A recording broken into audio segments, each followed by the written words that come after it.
The somber sound of the bell ringing today, remembering 4 Vietnam War protesters killed on the campus of Kent State University 40 years ago today. Just about everyone knows that song lyric, 4 Dead in Ohio. Well, today thousands gathered to remember those 4 killed by Ohio National Guardsmen. May 4th, 1970, a day that changed our country. There were several events held throughout the day to commemorate the event.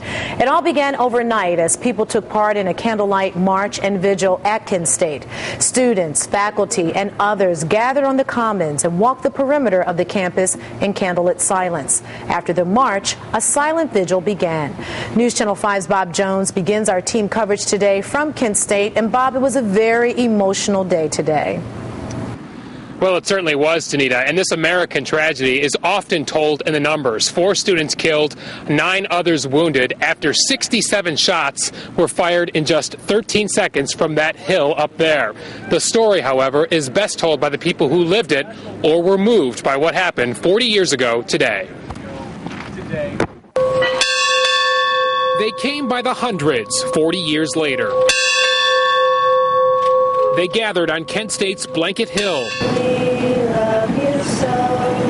and around the Prentice Hall parking lot, where 4 Kent State students were killed and 9 others wounded on May 4th, 1970. To Ada Pearlstein, it seems like yesterday. And I heard Sandy's name come over, and I could not believe it. Ada was a family friend to Sandy Scheuer, one of the students who died. Ada believes it's deeply symbolic that the funeral for Sandy's mother was yesterday. She was hoping she would make it today and passed away over the weekend. The images from that day are deeply embedded in the minds of many. I was in this parking lot when it happened.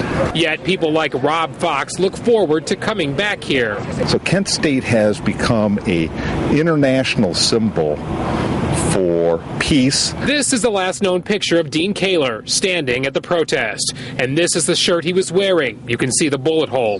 He was left paralyzed from the waist down. To see how that look of terror that I saw on May 4th while I was on the ground of the students hovering over me and how it's transformed into adults now. But 4 decades later, Dean says his anger and resentment have disappeared. Well, I get to wake up every morning and take a breath. There's 4 of my colleagues that I went to school with who can't do that for the last 40 years. Others, like shooting survivor Alan CANFORA, are still seeking May 4th answers. He believes a tape recorder captured an order to fire. With voice technology, we're going to be able to determine exactly whose voice shouted that command. So I think we'll know soon. Part of Kent State's library is now a shrine to May 4th with hundreds of artifacts and photos. It is the most important collection in terms of use. I think people are getting to the age where they want to kind of come to terms with this in their minds.